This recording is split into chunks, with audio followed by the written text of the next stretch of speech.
জীৱনৰ প্ৰথমবাৰ বাবে মই গৈ আছোঁ জোনবিল মেলালৈ সেয়া আকৌ ট্ৰেইনেৰে তো মোৰ লগত আছিল মোৰ খুৰা আৰু ট্ৰেইনত উঠা মানে ৰাইজ আপোনাৰ মাথাখন পাগল হোৱা এইফালে বুট এইফালে পানী এইবোৰ কৰিয়ে আপোনাৰ মাথাখন পাগল কৰি দিব আৰু এইফালে বাহিৰৰ দৃশ্যখন চাই মই আৰু ৰ'ব নোৱাৰিলোঁ তো মই দৰ্জাৰ কাষতে থিয় হৈ পেলাই বাহিৰৰ দৃশ্যখন উপভোগ কৰিলোঁ আৰু এনেতে চাওঁ ট্ৰেইনখনৰ ভিতৰেদি মহিলা এজনে গান গাই আছিলে তো বহুত ভাল লাগিছিলে গানখন আপোনালোকে এবাৰ শুনকচোন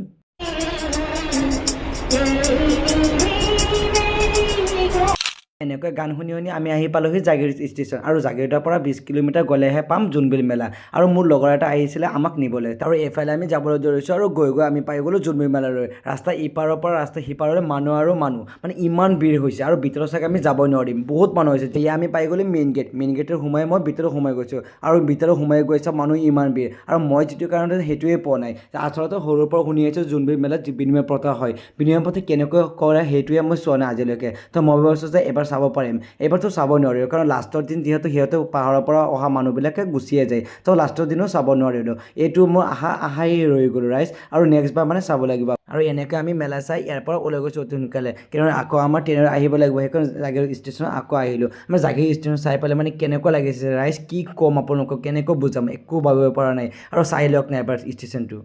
মই প্ৰথম বস্তুটো জাগিৰোড ষ্টেচন ইমান ধুনীয়াকৈ বনাইছে মানে কি ক'ম ৰাইজ বা বহুত বেলেগ এটা ফিল আহিছে জাগিৰোড ষ্টেচন